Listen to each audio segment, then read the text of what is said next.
Global Media, a nombre de Serpre Faragua, su mano amiga. Inversiones Genesaret, Urbanización Los Cocos, la del Toldito Verde. Presenta de Noticias, el noticiero de la gente, con Miki González. Feliz noche mundo, bienvenidos al programa número 65 en este nuevo andar de la política, de lo social, de la comunicación, como lo es el internet, y utilizando la herramienta de YouTube en nuestro canal que es de Noticias 24, el noticiero de la gente. Agradecido por su sintonía, agradecido de este esfuerzo que estamos haciendo y que no es fácil luchar contra todas estas cosas que tienen que ver con la prohibición de muchas cosas en YouTube. Bueno, no me manden videos con música, ni que aparezcan niños, nada, y que te vayan con la moral y costumbre, nada de eso, porque te bloqueo. Así que a ustedes que siempre están pendientes, recuerden 0424-894-8912, nuestro Twitter, @de Noticias 24, igual que en Instagram, en Telegram, y lo pueden hacer también a través de WhatsApp, es el 0424-894-8912, Twitter, Instagram y también lo que se refiere al Twitter, ¿no? Así que bienvenidos al programa número 65. Pensábamos llegar a 65 programas. Bueno, yo tengo la esperanza de llegar más, si Dios nos lo permite, si todo está bien, si guardamos todos los parámetros importantes que hay que guardar para que no suspendan el programa a través de YouTube. Bueno, tendríamos que irnos a Twitter, a qué sé yo, otras plataformas menos conocidas aquí en Venezuela, pero y hemos tratado también de buscar acercamiento, darle una voz a la gente que está afuera y que quiere expresarse. Hay preocupación en Perú por las encuestas que dan a Pedro Castillo. Me puse a ver la entrevista de Pedro Castillo, un debate entre la Keiko Fujimori y Pedro Castillo. Bueno, lo que decía es cerrar los ojos y escuchar a Chávez, definitivamente. De todas maneras, lo voy a seguir viendo porque no me terminé de verlo, tenía que hacer otros compromisos, pero es verdad que hay que tener voluntad, hay que tener realmente a los peruanos que vayan a votar por este señor. La tragedia, como lo dice Keiko, y no es porque yo quiera Keiko, no, sino que es la única alternativa que está.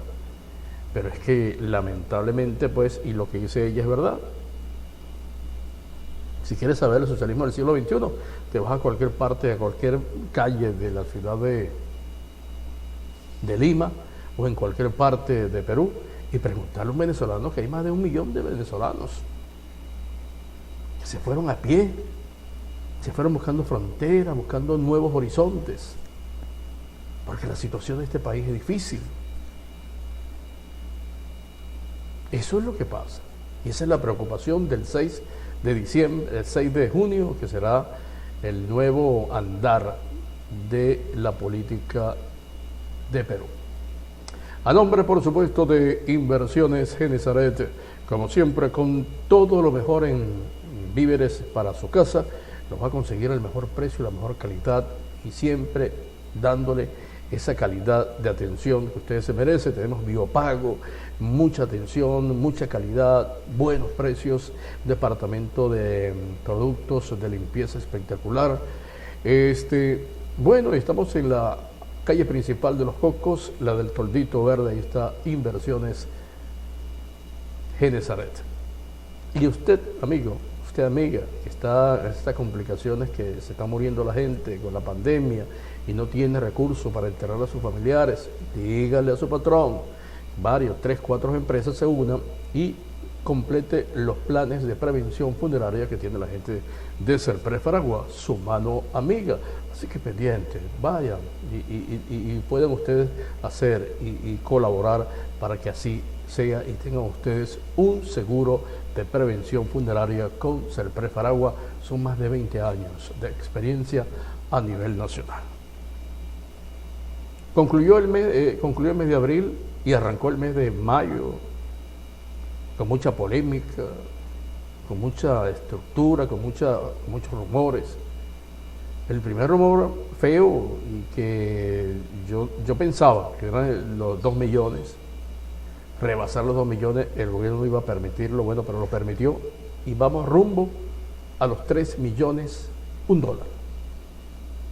3 millones de bolívares, $1. Esto es delicado, ¿verdad? ¿Qué iba a pensar? Claro, muchos venezolanos dicen, no vale, eso no va a pasar. No vale, eso no va a pasar. Ahí está la situación, ahí está lo grave de la parte económica de este país. No hay. El presidente Nicolás Maduro no va a poder, no lo hizo cuando tuvo plata, menos ahora, que no tiene dinero, señores. Se lo digo a los que puedan estar viendo el programa, que todavía simpaticen, que tengan esperanzas. No, porque hay una condición importante en la economía, es una ciencia, es la confiabilidad que deben tener las personas que manejan la finanza. Y lamentablemente eso no pasa. Y uno de los casos que tiene que ver, que es criticable, con la Constitución de 1999, que se le quitó la autonomía al Banco Central de Venezuela, que podía inmiscuirse, nombrar las autoridades, los gobiernos. Eso fue un grave error, de tener un Banco Central de Venezuela, que es el ente que regula, el ente que busca cómo no ahogarnos en la crisis financiera, pues no dependa de un gobierno. Lamentablemente, todo aquí, las instituciones, se convirtieron en brazo político del gobierno que tenemos. Eso hay que rescatarlo, porque si no, no va a venir cualquier gobierno que venga, va a seguir en el mismo problema.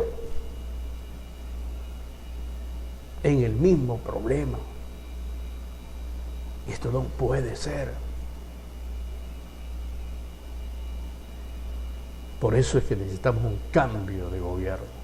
Por eso es que necesitamos unas elecciones libres, democráticas, un CNE. Hay por allí rumores, un CNE equilibrado, 2 del gobierno, 2 de la oposición y un independiente. Pedro Calzadilla, imagínense ustedes Pedro Calzadilla, que siempre ha sido de izquierda, pero bueno, eso es lo que hay.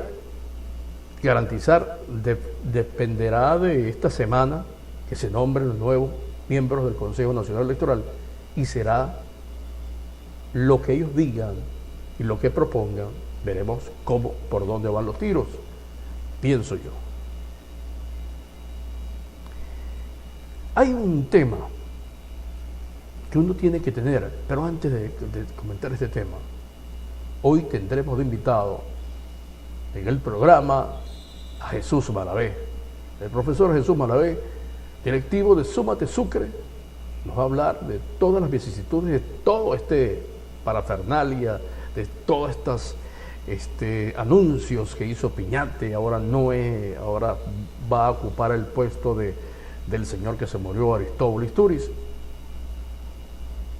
El aumento de 7 millones de bolívares para el mínimo y un casi 300% en la escala de salarios. Pero con él vamos a hablar de esto, así que ese tema lo dejamos para la conversación que tendremos con nuestro amigo Jesús Malavé. Ahora que usted está allí y hacemos un poquito de recuerdo, Chávez, con toda su loquera y con toda su pobreza mental, de destruir, de decir que él vendía arañitas en Sabaneta, mentira. Yo vengo de padres maestros y comíamos bien, había carro, había casa. Y era un sueldo de maestro. Somos 6.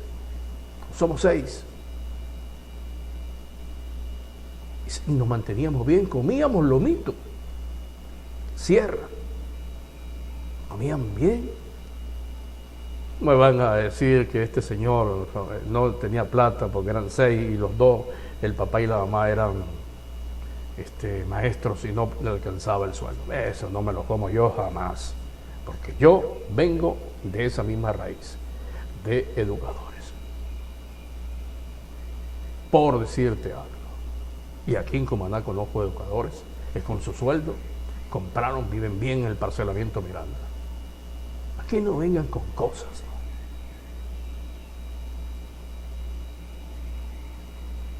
Y este señor Chávez lanzó en el 2007 aquellos para darle un giro a cosas que a él le interesaba, ¿no? Y era el único que podía reelegirse las veces que le diera la gana. Acuérdense ustedes que hubo problemas con Podemos, Ramón Martínez salió también, salió otro que hemos entrevistado, a Ismael García, y mucha gente se fueron del lado del chavismo. Pero lo que sí tenía este tipo es que muchas veces escuchaba a la gente. Oye, por esos tiros no me van, por ahí no voy a seguir. Yo reculaba. Y esto lo traigo porque no te quitas el valor como presidente, como estadista, no te lo va a quitar si no dices, oye, cometí un error. De todos los errores que cometió, por lo menos regresó y buscó otra fórmula, ¿no? Así lo hizo Iván Duque, que hizo un paquete económico para buscar aguantar la crisis a raíz de la pandemia. Se alzó la gente en Colombia y el tipo dijo, epa, aquí hay un problema. Vamos a echar para atrás eso y vamos a ver cómo hacemos que no dañe por supuesto, a la clase más necesitada, ¿no? Y a la clase importante, que todo es la clase media, ¿no? Y la clase social, la CDE. Entonces hay que regresar. Y lo traigo porque aquí un presidente, como tenemos, no echa para atrás nada. No le importa nada. Su ambición es mantenerse en el poder. ¿Cuántas veces se le ha dicho? Lo van los tiros por ahí, no hagas esto, y lo sigue haciendo, machacando. Cree que los venezolanos no se cansan con la miseria, que no a todo el mundo le mandan, esto de los bonos. Y bueno, y menos que nada, claro, viene cada día más reducido y tal y qué sé yo. Ellos le hacen vida a las sanciones y tal y qué sé yo, y busca cualquier cosa para eso. Pero no es así. Yo creo que un estadista, un presidente de un país, debe reconocer sus errores principalmente. Señor presidente, este 1 de mayo decía barbaridades. En los contratos colectivos, que tiene más de 4 años tratando de hacerlo. Bueno, y tú no eres el presidente. ¿Hasta dónde vas a llegar tú a decir que tus súbditos no han hecho eso? Que te va una comisión, que va a ser el miércoles una comisión para tratar el poder adquisitivo del venezolano. Y tú no sabes cómo está el poder adquisitivo del venezolano. Es como este señor gobernador que se monta en la palestra, en una televisora, y obliga a todas las televisoras a hacer su retransmisión. No lo ve todo el mundo, ojo, poca gente lo ve, porque es una mentira. Es una mentira constante. Pero bueno, esas son las cosas que quería comentar en el programa número 65. Nosotros vamos a ir a identificar. Y regresamos con más para ustedes de las cositas que tenemos que hablar, y luego entramos con nuestro invitado. Él es Jesús Malavé de Únete Sucre. No se vayan a perder, el programa está buenísimo el día de hoy, es el programa número 65, y ustedes suscríbanse al canal, allá no, aquí, ahí en el canal, ahí dice suscribirse, suscríbanse, denle un like y nos ayudan a que esta ventanita no se cierre.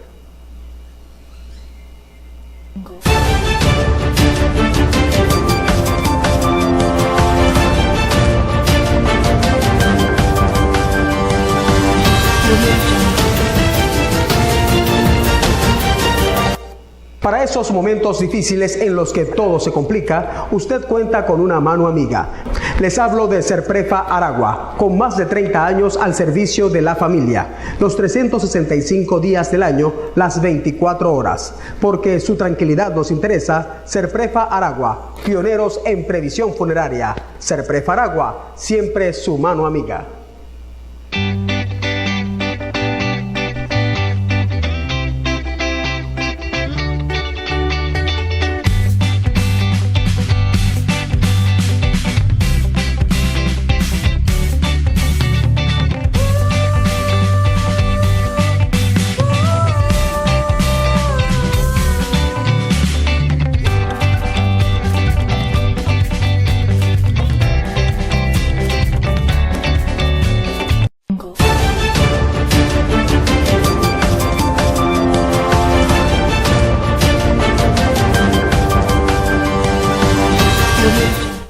Continuamos con el programa del día de hoy. Recuerden 04-24-894-8912 para que ustedes envíen sus mensajes, su WhatsApp y nos envíen. Recuerden, nos envíen con música porque de verdad que definitivamente no se puede poner música.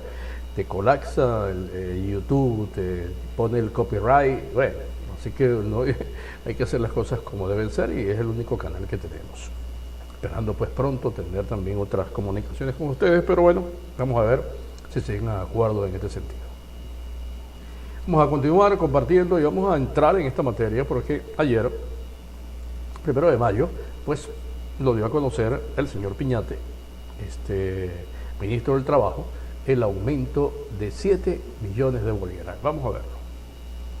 Que el día de hoy, a partir del 1 de mayo, entre en vigencia un incremento del salario mínimo a 7 millones de bolívares y el cestatique socialista 3 millones de bolívares, configurando todo lo que llamamos el ingreso mínimo legal de 10 millones de bolívares. Eso que va a impactar las tablas salariales de todos los sectores. Ahí está entonces el señor Piñate haciendo pues alargo de que algo hizo, pero la gente se quedó así como... Bueno, te digo, yo estuve el día jueves y viernes tratando de ver cómo va a ser el aumento, 100, 200, bueno, casi 300%, pero como lamentablemente esto está súper atrasado, el poder adquisitivo venezolano, pues ya usted ve que no se puede comprar con 10.000 bolívares un cartón de huevos. Esa es la historia.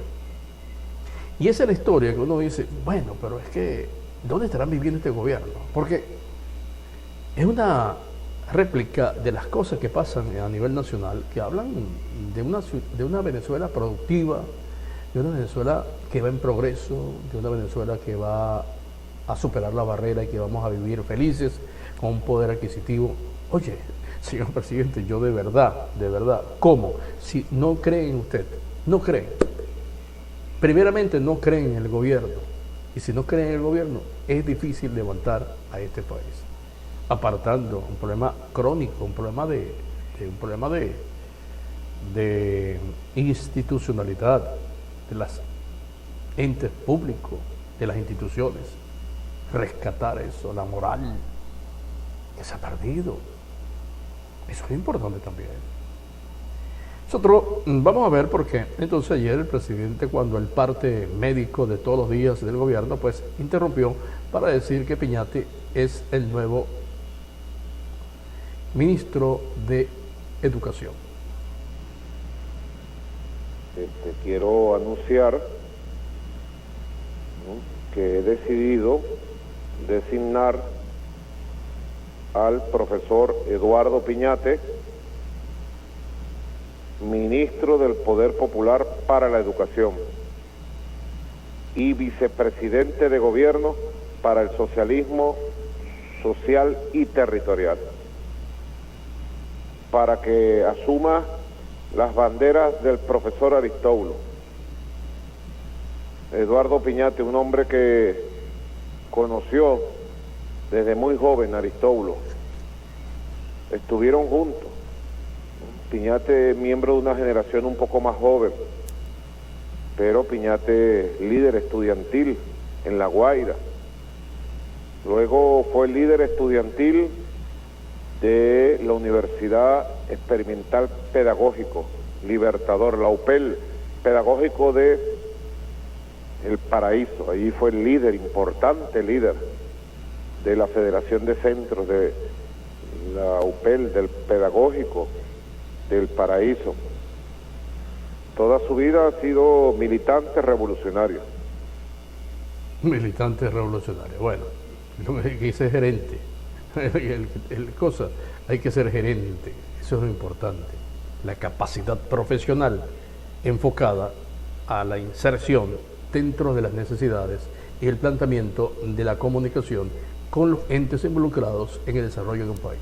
Así de sencillo. Si tú no la tienes, señor, olvídate del taco. Vamos a ver, porque también entonces anunció un nuevo ministro del Trabajo, el señor Rivero, que viene de las empresas del Estado Bolívar. He decidido designar a el curtido y experimentado líder sindical, líder laboral, líder político, hoy diputado José Ramón Rivero, para que asuma el Ministerio de las Relaciones Sociales del Trabajo, Ministerio del Trabajo.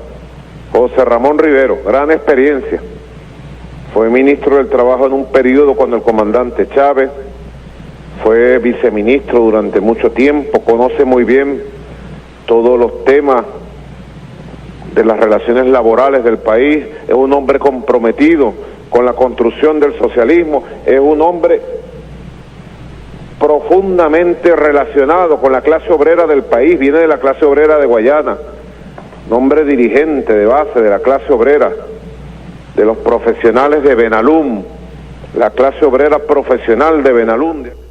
La clase obrera de Benalum, bueno, ojalá que tenga suerte Rivero, y nosotros estaremos siguiendo al paso, pues. Ustedes saben que una de las fuerzas importantes laborales está en Guayana. Se va a enfrentar, sí. Tiene que ver lo perseguido que están los trabajadores de Guayana también. Ahora te toca ahora tomar esas riendas, Rivero, en este gobierno que no se da cuenta que gobiernan simple y llanamente para mantenerse en el poder.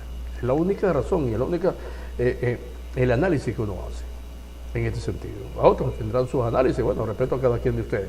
Pero lo importante de todo esto es sentir nuestra moral, nuestra confianza, nuestro agradecimiento a las cosas. Otro tema interesante, la semana pasada, en declaraciones a la prensa, el señor William Tarek Saad, el ex fiscal general de la República, hecho por la ilegal Asamblea Nacional Constituyente, habló como tratando de salvarse él y todos los que están involucrados en el gobierno con la muerte de diferentes casos. Albán, por decirte algo, el capitán de navío, Ternalete, que ellos comenzaron a investigar nuevamente para que diga entonces se pare o se frene la investigación que se está haciendo con todos los elementos que certifican a través de la ONU, a través del informe de Bachelet, de que en Venezuela se han violado los derechos humanos, hay crímenes de lesa humanidad, y esto conlleva a que no va a prescribir y esto va a continuar y está acelerándose. Vamos a ver lo que nos dijo esta joven trabajadora del sector de derechos humanos acerca de estas decisiones del señor fiscal general de la República. Tamara, adelante. He recibido varias llamadas preguntándome mi opinión sobre las declaraciones del fiscal de la estructura de mando criminal de Maduro, Tarek William Saad, sobre los casos de Pernalete, el capitán Acosta Arévalo y el concejal Albán. Yo tengo dos hipótesis. La primera es que está muy asustado. Y está muy asustado porque sabe que el caso Venezuela 1 en la Corte Penal Internacional está avanzando y que las investigaciones sobre los altos responsables de los crímenes ahí denunciados que se están llevando a cabo en ese examen preliminar, que se están estudiando, están libres y están todos en sus cargos. No son esos 4 soldados que Tarek William Saad acusa en estos casos los culpables de la inducción los culpables de la omisión de que los crímenes de lesa humanidad hayan ocurrido en Venezuela durante tantos años.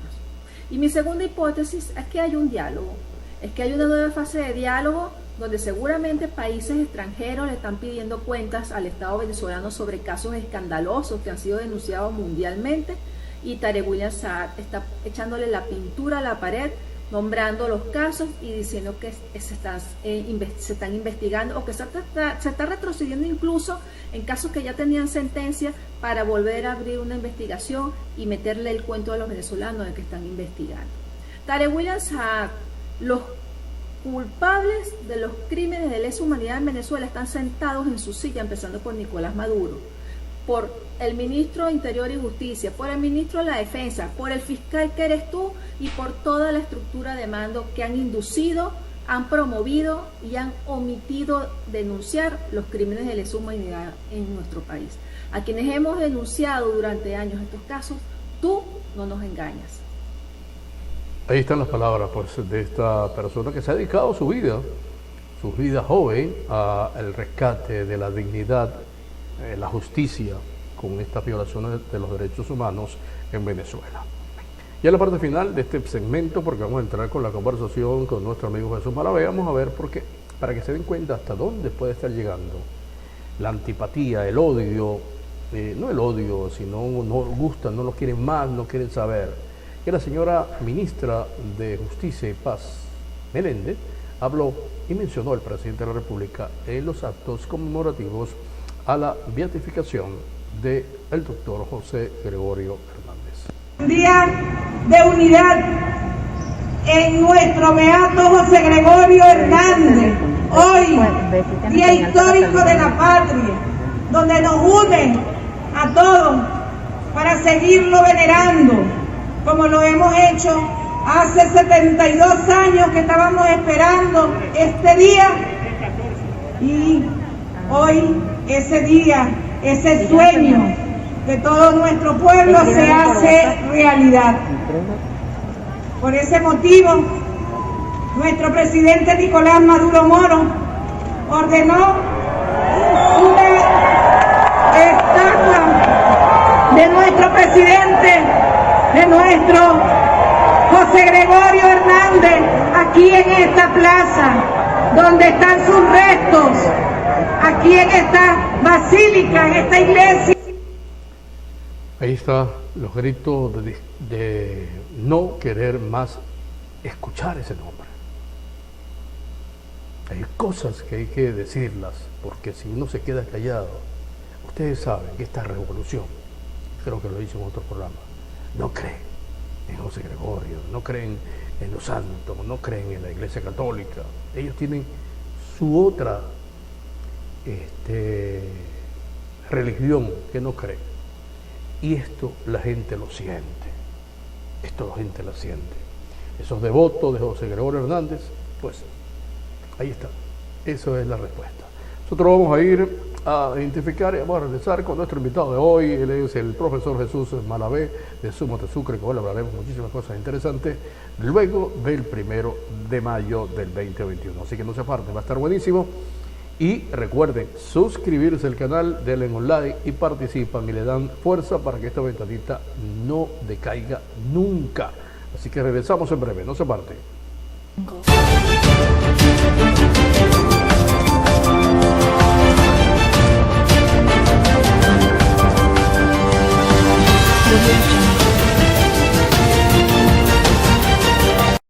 Para esos momentos difíciles en los que todo se complica, usted cuenta con una mano amiga. Les hablo de Serprefa Aragua, con más de 30 años al servicio de la familia, los 365 días del año, las 24 horas. Porque su tranquilidad nos interesa, Serprefa Aragua, pioneros en previsión funeraria. Serprefa Aragua, siempre su mano amiga.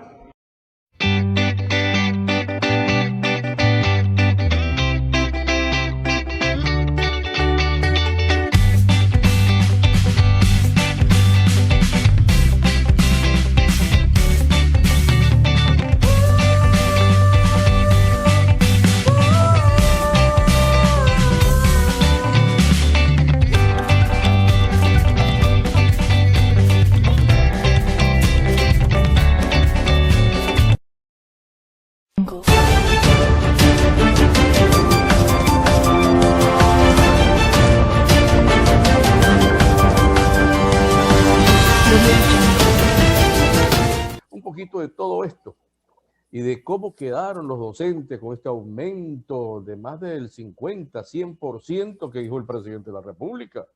¿Y qué van a hacer? Si eso hasta ahí eran sus aspiraciones o no. Pero de todas maneras vamos a darle la bienvenida a nuestro invitado de hoy, Jesús Malavé. Jesús, gracias por estar y gracias por venir. Bueno, buenos días, Miki. Una vez más agradecido por esta oportunidad que me brindas para dirigirnos a la opinión pública a través de esta modalidad que desde hace unos cuantos meses atrás viene desarrollando con muchísimo éxito y creo que ya tiene superado los 50 programas. No sé cuántos llevas hasta ahora, pero creo que ya ha superado los 50 programas y donde se ha permitido ver y escuchar a algunos dirigentes de los distintos sectores sociales, gremiales, políticos. Bueno, lo importante es que ha sido una ventanita, una ventana, como tú dices, que ha recobrado nuevamente la oportunidad de que los venezolanos, en este caso los sucrenses, tengan la opción de escuchar lo que en algunos medios, en algunos o en las redes sociales no es posible escuchar. Bueno, quiero decirte, en primer lugar, Miki, que bueno, acaba de concluir la conmemoración del 1 de mayo. Ya lo habíamos dicho en una rueda de prensa que tuvimos. En esta ocasión no hay nada que celebrar, todo lo contrario. Hoy las condiciones y la situación del país son sumamente dramáticas. Hoy los trabajadores están pasando por unas circunstancias jamás vistas, jamás, nunca vividas, y que por supuesto cuando en otros tiempos se aprovechaba el 1 de mayo para el reencuentro de la dirigencia sindical con sus trabajadores para celebrar un día como ese que rememora aquella gesta histórica de Chicago, bueno, hoy no es posible hacerlo.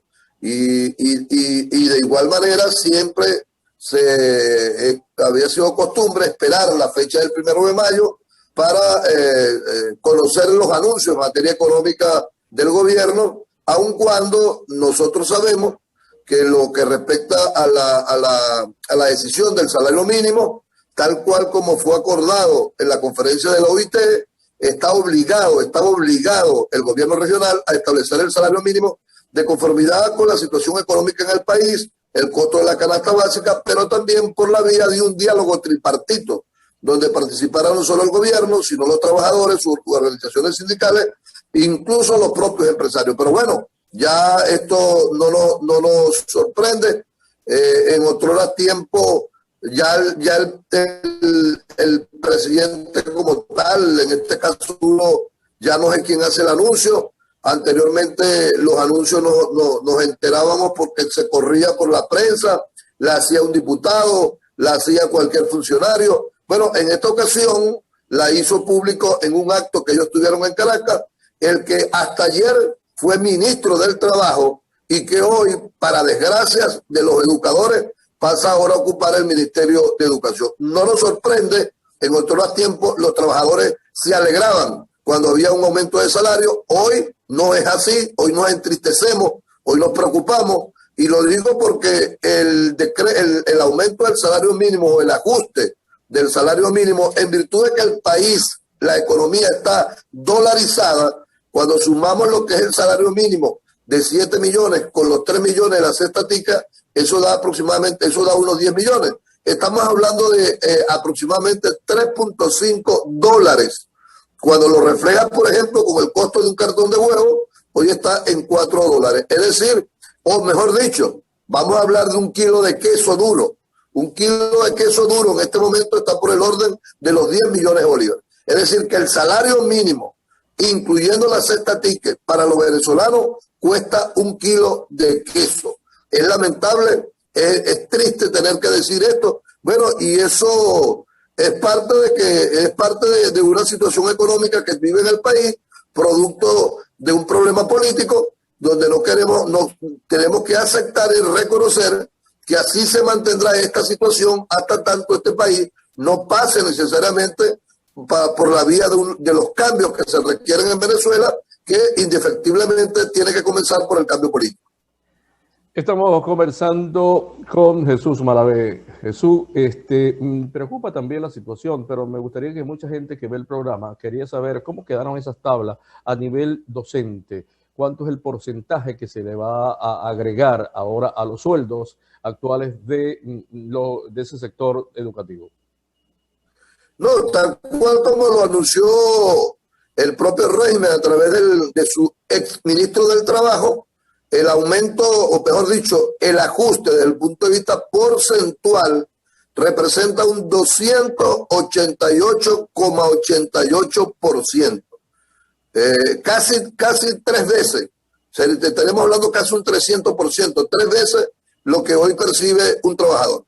En el caso nuestro, ese va a ser el ajuste. Estaríamos hablando que lo máximo que ahora va a percibir como sueldo base un educador con más de 21 años de servicio, con posgrado, estaría ubicándose aproximadamente en el orden de los 13 o 14 millones de bolívares mensual. Eso sería más o menos el sueldo base, que con algunas otras primas la antigüedad pudiera llegar a 14 o 15. Pero repito, ¿eso cuánto representa? Eso representa a lo sumo para un educador. Estoy hablando del educador en la última categoría, Miki. Estoy hablando de un educador con más de 21 años de servicio, ya a punto de ser jubilado, con posgrado. Estaríamos hablando que en términos de dólares estaría pasando de $2, de $2 a $3 a $5. O sea, ese sería más o menos el nuevo salario, el nuevo sueldo base, el nuevo salario, porque incluiría todas las primas de un educador. Bueno, más o menos $5 mensuales. ¿Qué vas a hacer con $5 mensuales? Sí, $5. Vamos a hablar aproximadamente de entre $5 o $6. De ahí no pasa.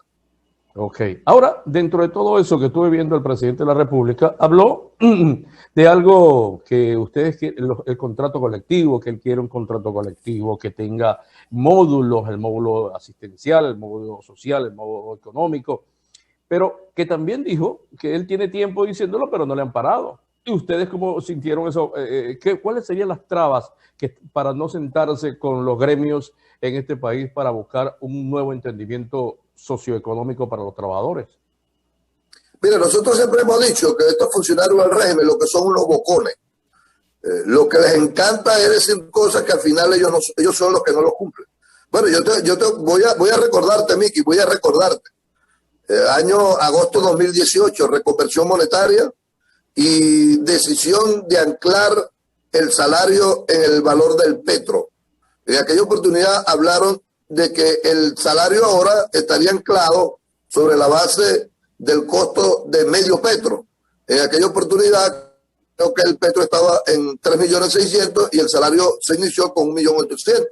Bueno, hoy, de acuerdo a los índices del Banco Central, un petro estaría por el orden de los 154 millones de bolívares. Esto significaría que si tenemos un régimen serio, responsable, que atendiera y cumpliera sus palabras y sus compromisos, hoy no sería el salario mínimo 10 millones. Pues estamos hablando de casi un 0,065%, 0,065 petros, cuando lo que debe ser es 0,5. Entonces estaríamos hablando de un petro de un salario de 77 millones de bolívares. Y no ha sido así. Eso demuestra que este es un gobierno embustero, tracalero,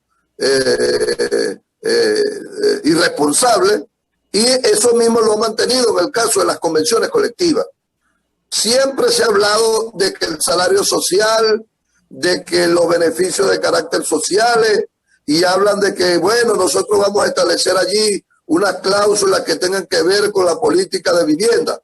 Bueno, preguntemos hoy cuántos educadores han sido favorecidos con la política de vivienda del régimen. Hablan de que no los vamos a favorecer por la vía de unos programas de alimentación. Preguntemos cuántos educadores han sido favorecidos con algún programa de alimentación, porque ni siquiera Ni siquiera el programa CLAP les llega a los educadores. Se habla, los vamos a favorecer por una política de seguridad social, con seguro de HCM, asistencia médica. Bueno, hermano, yo quiero decirte que nuestro instituto, del cual se le descuenta a los educadores un 6% de su sueldo todos los meses, casi la mayoría de las unidades médico-asistenciales del IPAMED están en el suelo. No tienen personal, no tienen materiales, no tienen insumos. Lo menos que les prestan servicio es a los educadores y su familia. Se abrió para atender a otros ciudadanos y tampoco se les prestan servicio. Y lo otro es que, ¿dónde está el servicio funerario? ¿Dónde está el HCM? Entonces, son puras promesas que al final, como te digo, se convierten en bravuconadas, en boconería de un régimen que no cumple con los trabajadores. Yo quiero en este sentido señalar que, fíjate, el educador pudiera pensar hoy que ya se va a resolver el problema de la exigencia que hicieron las federaciones, Miki. Ahora reciente, en abril de este año, que se reactivó y se renovó el documento que se entregó en octubre en el Ministerio del Trabajo, donde se pretende firmar un acta, o la intención es firmar un acta, para extender la vigencia de la convención colectiva que ya estaba vencida, en los términos de mejorar las cláusulas socioeconómicas. Y en esta renovación última, bueno, se estableció un tabulador sobre la base del costo del petro. O sea, se impuso el criterio de los compañeros de SINAFUN, porque nosotros somos partidarios de que los salarios tienen que estar en correspondencia con el artículo 91 de la Constitución, que establece que tienen que ser salarios suficientes para sostener y mantener la familia, de acuerdo al costo de la canasta básica, que hoy está por el orden de los $300.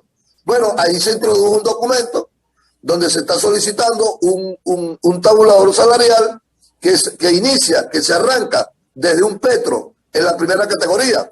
Y además de ello, el mejoramiento de las cláusulas que tienen que ver con el seguro HCM, con el seguro funerario, el bono asistencial para los educadores jubilados. Ese documento, Miki, lo recibió el que hasta ayer fue ministro del Trabajo en octubre del 2012.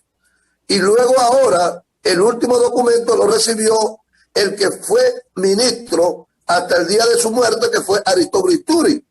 Entonces, no va a decir ahora este ministro, Eduardo Piñate, que él desconoce el contenido de ese documento porque él lo recibió siendo ministro del Trabajo. No hay excusa, no hay razón, no hay motivo, justificación alguna para que él no se siente con las federaciones nacionales a discutir ese documento, ese pliego que permite mejorar o avanzar en cuanto a lo que tiene que ver con las cláusulas socioeconómicas. Si no lo hace en el transcurso de los próximos días, bueno, va a seguir dándome la razón en el sentido de que son unos bocones, unos irresponsables, unos incapaces. Bueno, el presidente de la República dijo ayer pues, que se va a reunir. Hay una comisión para buscar evaluar el poder adquisitivo del venezolano. Ahora, también habló acerca del HCM, que se gasta mucho dinero, preferiblemente, para lo que yo entendí, va a ser clínicas dedicadas, especiales, para atender al sector trabajador. Ahora, imagínense ustedes, aquí la gente de la gobernación hicieron, creo que Sucre Salud, y no ha funcionado nada. ¿Qué opinas tú en este sentido? ¿Puede seguir la HCM o que haya un buen servicio de asistencia médica para el sector educativo? Mira, si aquí hubiese un Estado serio, eficaz, eficiente y responsable, aquí no estuviéramos hablando de las clínicas, aquí estuviéramos hablando de toda la estructura hospitalaria del país. La Constitución establece el derecho a la salud y la obligación del Estado venezolano de garantizarle ese derecho a los venezolanos como el derecho a la educación. Pero resulta que aquí los recursos presupuestarios, los recursos que se han manejado en el país han servido más bien para ayudar y financiar algunas otras actividades que nada tienen que ver con la satisfacción y el beneficio de los venezolanos. Aquí se ha aumentado la corrupción, aquí se han robado los dineros del Estado que en lugar de invertirlo precisamente en favorecer a los venezolanos, en el cumplimiento de sus derechos, mejoramiento de los servicios públicos, el mejoramiento de la infraestructura hospitalaria, el mejoramiento de la infraestructura educativa, los programas de alimentación, se han robado la cantidad de dólares que han ingresado en el país. Entonces, ¿cómo ahora viene el presidente a hablar de cuáles clínicas? ¿De cuáles clínicas estamos hablando? Sí, por otro lado, aquí también muchas clínicas del país han tenido que cerrar porque la situación económica no les ha permitido. Y tú sabes que Sucre es un ejemplo de ello. Revisemos qué pasó con la clínica San Vicente de Paúl, revisemos qué pasó con la clínica Josefina de Figuera. Aquí son pocas las clínicas que aún se mantienen, bueno, porque realmente han podido hacer esfuerzos para mantenerse. ¿Con qué infraestructura va a garantizarle este Estado el derecho a la atención médica cuando ni siquiera los hospitales? Ahí está la UCI. Revisemos en qué condiciones está la UCI. Una emergencia médica en el hospital de Cumaná que todavía no termina de arrancar, no termina de inaugurar.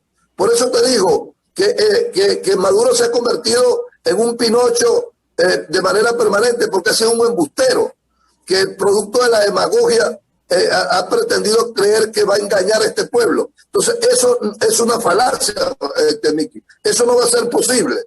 Y por supuesto, para poderle garantizar un HCM a un trabajador, tiene que haber la contratación de una póliza con una empresa que te garantice a través de las clínicas. El decir que los costos son altos en las clínicas, bueno, para nadie es un secreto que aquí hay una hiperinflación. ¿O qué quieren ellos?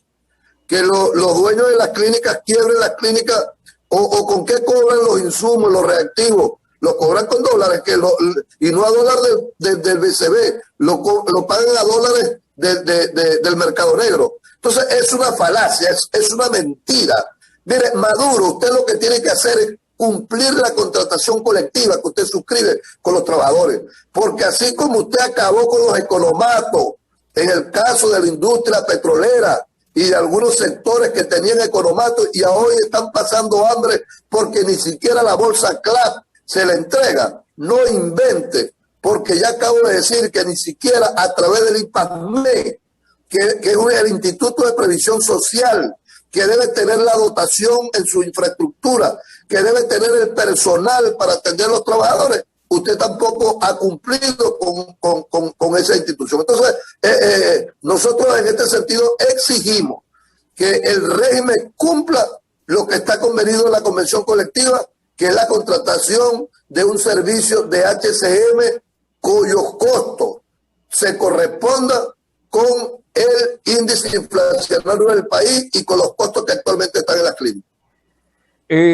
Hablando de eso, por cierto, y Ramón Gómez, también me lo dijo José Antonio García, pero me gustaría tú también como parte sindical, ¿qué va a hacer? Yo me imagino que el presidente de la República habló de reunirse esta semana, tratar de disimular lo que se le viene según las medidas o las solicitudes de la OIT. ¿Qué puede pasar en este sentido, Jesús?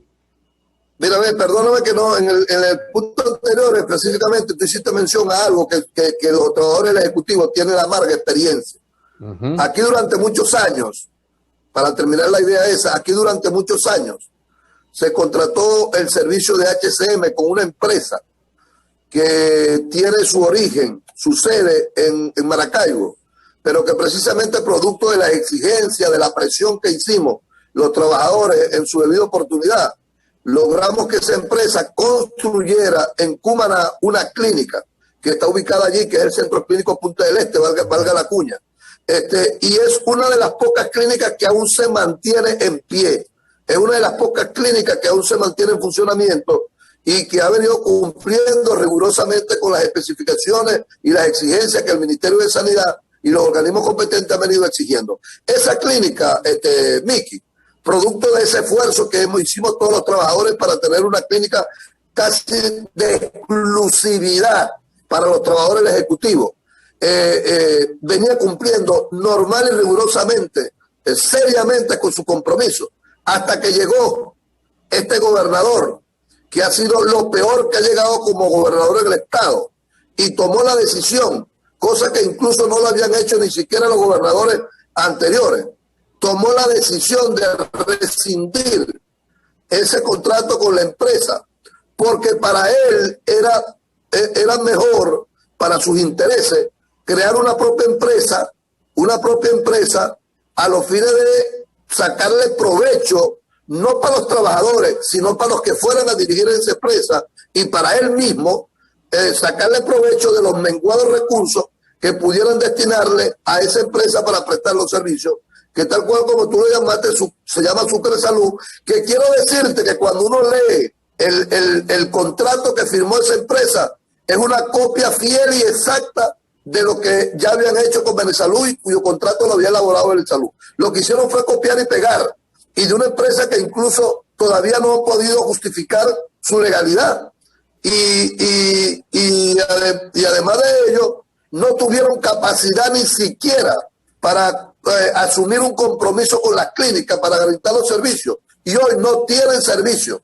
Hoy no tienen los trabajadores ninguna clínica que los atienda, producto de esta irresponsabilidad de este gobernador, que también fue tan irresponsable de haberse desprendido de la nómina de los educadores del Estado para enviarlo al Ministerio de Educación y de mejorar sus condiciones de trabajo. Entonces, ahí está el ejemplo. Una empresa fantasma montan para venir a perjudicar lo que ha sido un servicio que se le venía prestando a los trabajadores.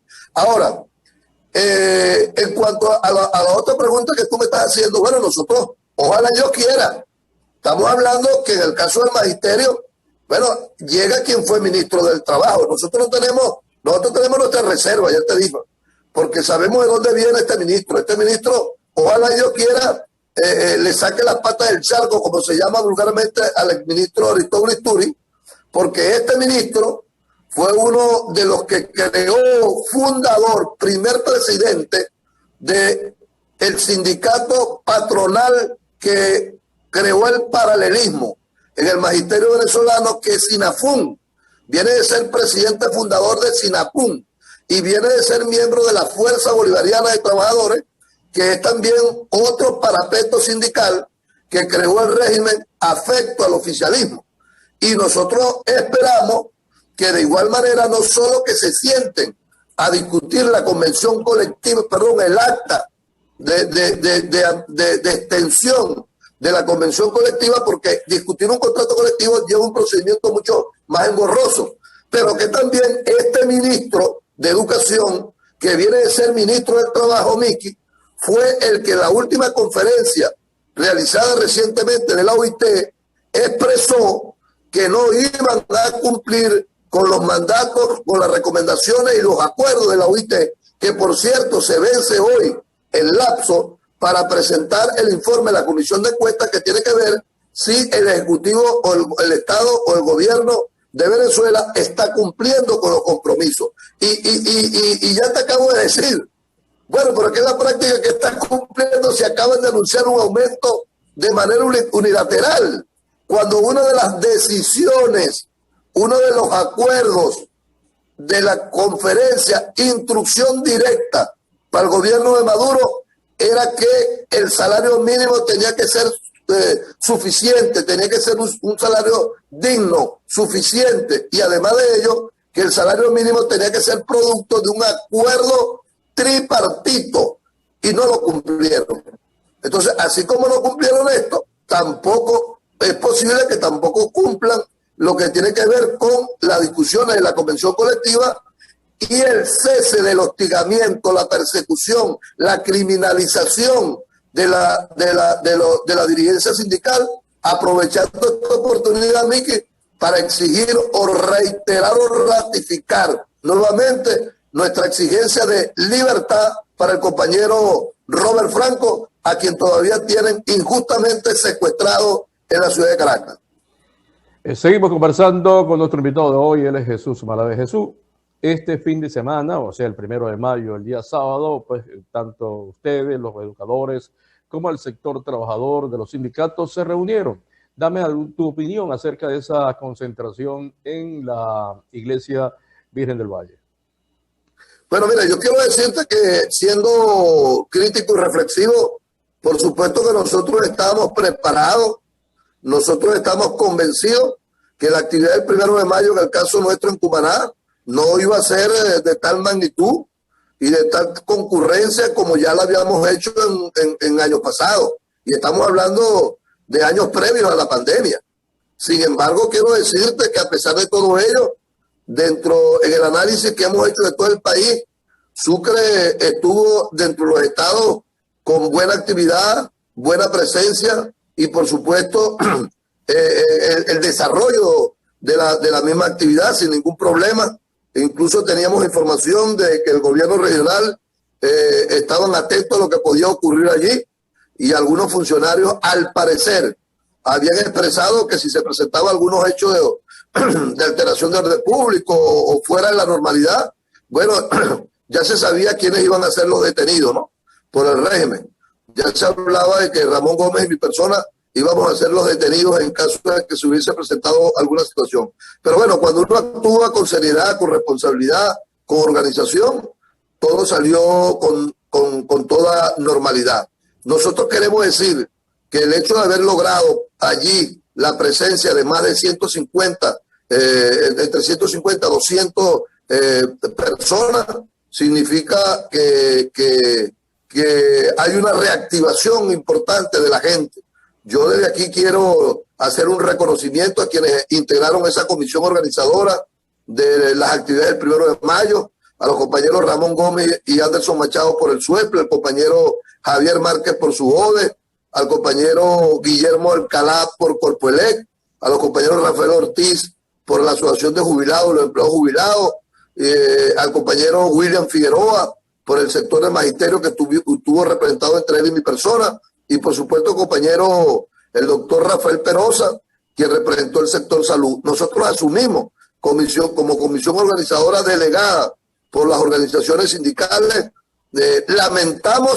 Lamentamos que quienes ya se habían comprometido a acompañarnos no lo hicieran. Lamentamos también, hermanos, que mucha gente que hace uso de las redes para expresarse, para criticar, a veces hasta critican lo que hacen, a los que hacemos o los que nos activamos, en lugar de criticar a los que no se activan. Lamentamos que mucha gente que hace uso de las redes permanentemente a través de los grupos para criticar, para expresar su posición contra el régimen. Yo creo que las redes son importantes, hay que utilizarlas, pero más allá de las redes lo importante es activarse en la calle. O sea, la manera presencial de hacerlo. Justificamos quizás, y lo entendemos, Miki, que la gente anda cuidándose, porque lo de la pandemia no es un cuento, lo de la pandemia es una realidad. Sí. Bueno, si revisamos los números, el mismo día 1 de mayo, Sucre encabeza los números en todo el país con más de 249 casos, y ayer creo que fueron 166. Entendemos, justificamos que la gente no asista por temor a contagiarse, pero nosotros dijimos bien claro allí, y así lo cumplimos, que nosotros íbamos a hacer la actividad y que íbamos a tomar todas las medidas de bioseguridad como la tomamos. Todo el mundo estaba allí con su tapabocas, incluso gente con doble tapabocas. Allí logramos procurar en lo posible mantener el distanciamiento. Y bueno, y el acto nos salió tal cual como lo teníamos planificado, con las intervenciones de algunos compañeros y la lectura de un documento. Luego nos fuimos a los semáforos allí de la Bermúdez, de la perimetral, a hacer especie de una tranca simultánea allí sin generar ningún tipo de problema con los transeúntes ni los vehículos. Pero en fin, Miki, nosotros estamos complacidos con la actividad que hicimos ayer, porque peor es no hacer nada. Peor es quedarnos en nuestras casas viendo los toros de la barrera. Peor es mostrar indiferencia, y aún más si llegamos al extremo de resignarnos y aceptar complacientemente todo lo que está pasando en el país. Yo creo que aunque seamos pocos, lo importante es reactivar la presión y la acción en la calle, que es lo que de una u otra manera, en la medida del tiempo en que vaya incorporándose mucho más gente, pueda tener sus efectos en los próximos tiempos. Es verdad lo que estás acotando en este sentido, porque la gente utiliza mucho las redes a través también de dañar la imagen de una persona o malponerla en la opinión pública. Utiliza las redes también para muchas cosas de esas, pero también para cosas positivas. Pero cambiando un tema de la parte del 1 de mayo, porque en todo lo que tú has hablado hay un responsable, que el responsable es el gobierno nacional, definitivamente. Por ahí va mi pregunta en este sentido, porque veo a candidatos, y eso es hablando de algunos partidos políticos, de lanzar candidaturas en este momento donde la gente está pendiente. Primero, ese sueldo mínimo, la situación de la pandemia, la situación del hambre que se está viviendo, el poder adquisitivo cada día es peor, y ellos, pues como si no pasara nada, están haciendo el juego político al gobierno, que también no habla de eso, habla de que estamos viviendo una Venezuela muy bonita, donde todos somos muy felices. Bueno, mira, Miki, es verdad. Creemos que aquí debe llamarse reflexión a quienes andan en una carrera desbocada en búsqueda, yo no diría en búsqueda de satisfacción y el mejoramiento de las condiciones que hoy están viviendo los venezolanos, sino en búsqueda de ver si pueden cristalizar las ambiciones personales y los intereses. Y lo otro es que a veces nos preocupa, nos llama la atención cómo están realizando estas movilizaciones, estos desplazamientos, alguna gente dentro y fuera de Cumaná, para los municipios, cuando todos sabemos que tenemos una crisis de la gasolina. Yo creo que para ellos haya una excepción especial del régimen de concederle litraje de combustible para movilizarse hacia algunas zonas que a veces se nos hace a nosotros difícil, porque la mayoría de los casos tenemos que estar pasando 2 y 3 horas en una cola para poder surtirlo. Los que realmente tienen que asumir esto porque no queda otra vía. Entonces uno ve que con tanta facilidad algunos políticos, algunos personeros se desplazan por el Estado con toda tranquilidad, claro. O vemos que hay quienes tienen buenos vehículos hoy, vehículos adquiridos recientes, ya dejaron aquellas carcachitas que tenían, que se le accidentaban en cualquier parte por caucho o por motor o por lo que sea, estaba estantalado. Ya esos no son los vehículos que usan, ahora usan vehículos de último modelo. Entiendo yo que ha sido obra de las dádivas y de los beneficios y de las regalías del régimen. Pero lo que yo te quiero es señalar que sí, me parece un responsable estar hoy generando o creando expectativas en la gente, fundamentalmente para un proceso electoral regional o municipal, cuando nosotros no es que negamos la importancia de esas elecciones. Nosotros creemos que son importantes elegir un gobernador consustancial con su pueblo, un alcalde que realmente esté preocupado o interesado en resolver el problema de su municipio. Pero los venezolanos en este momento lo que queremos es que nos resuelvan el problema de sobrevivencia. Los venezolanos lo que queremos es que tengamos producción en el país, que recuperemos la economía, que recuperemos la producción agrícola, que se recupere la producción petrolera para que cesen las colas interminables en las gasolineras y se pueda surtir gasolina sin problema, para que tengamos alimentos producidos en Venezuela, donde podamos ir a un supermercado y comprar lo que quisiéramos, donde se resuelva el problema de los servicios, que tiene que ver con la luz, que tiene que ver con el agua, que tiene que ver con el internet, que tiene que ver con CanTV, cuya solución no está en manos de los gobernadores, cuya solución no está en manos de los alcaldes. El responsable, como tú mismo lo has dicho, y así lo refleja la encuesta, el responsable de la crisis que hoy estamos viviendo los venezolanos nunca vista, tiene nombre y apellido y se llama Nicolás Maduro y su régimen, sus acompañantes. Significa esto que si alguien está hoy en alguna campaña y está haciendo alguna campaña, no puede ser para beneficio personal o intereses de candidaturas personales. Tiene que ser en búsqueda de condiciones electorales que con el apoyo internacional nos conlleve a que lo más pronto posible en este país se convoquen unas elecciones presidenciales que les permitan a los venezolanos elegir un nuevo presidente, un nuevo gobierno nacional que tenga empatía, que tenga conexión con el pueblo de Venezuela y fundamentalmente que pueda tener el apoyo de organismos financieros internacionales que permitan ingresar al país las inversiones. los recursos necesarios para repotenciar la economía en Venezuela, recuperar la producción petrolera y que los venezolanos podamos tener salarios de conformidad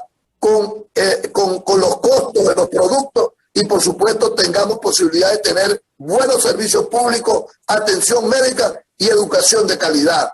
Esa debe ser hoy la prioridad de los políticos, de quienes hoy deben estar visitando a la gente, es precisamente para eso, exigir condiciones electorales que nos conlleven a establecer un cronograma electoral que debe pasar indefectiblemente por unas elecciones presidenciales, que es la única posibilidad cierta de que se opere el cambio político, porque al operarse el cambio político, Miki, estamos seguros que se mejorará el problema económico del país, se mejorarán los problemas sociales, se mejorarán los problemas de salario de los trabajadores. Y en este momento, quienes hoy podamos estar en las calles y en programas como esta, ante el hecho cierto de la existencia de una pandemia que ha afectado y ha cobrado vidas de los venezolanos, tenemos que exigir que con prontitud ingresen al país las vacunas necesarias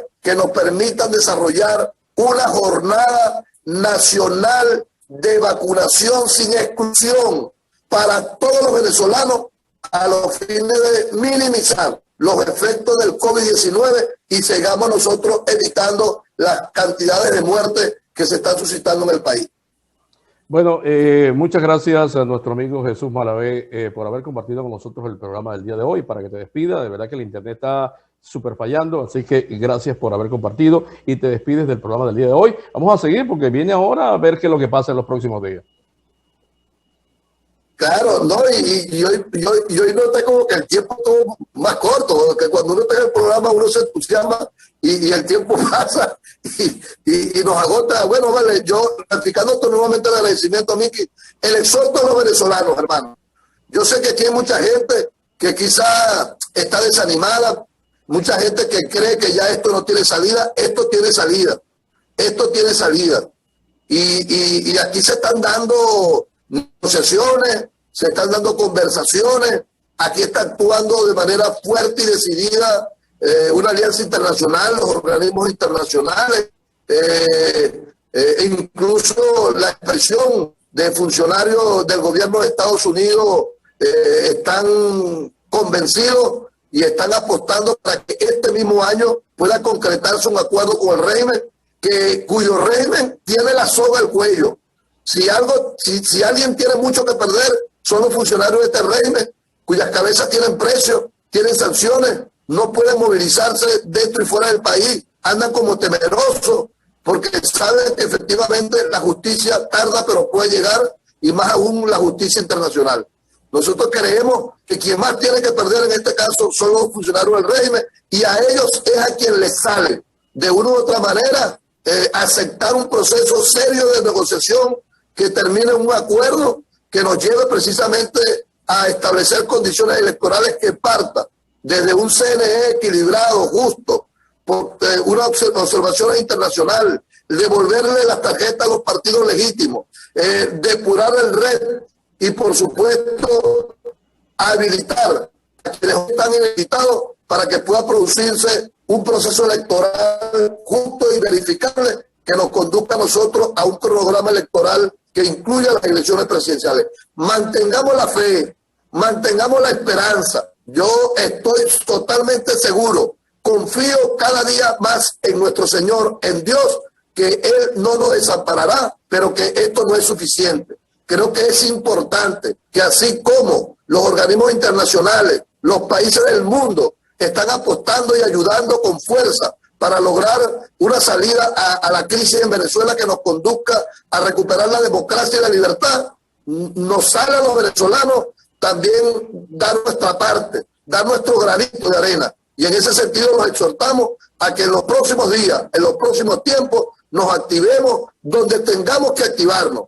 Cada sector en su sector, en donde le corresponde hacer. La gente en las comunidades seguir ejerciendo el derecho a la exigencia, a la protesta, por supuesto, entendiendo que su problema de gas, que su problema de electricidad, que su problema de los servicios públicos no va a tener solución definitiva si no logramos de raíz el cambio político en Venezuela que implica la salida de Maduro. Mucha fuerza, mucha fe, no perdamos la esperanza que la libertad de Venezuela, juntos, si así lo hacemos de manera unitaria, lo vamos a conseguir más temprano que tarde. Muchas gracias, Miki.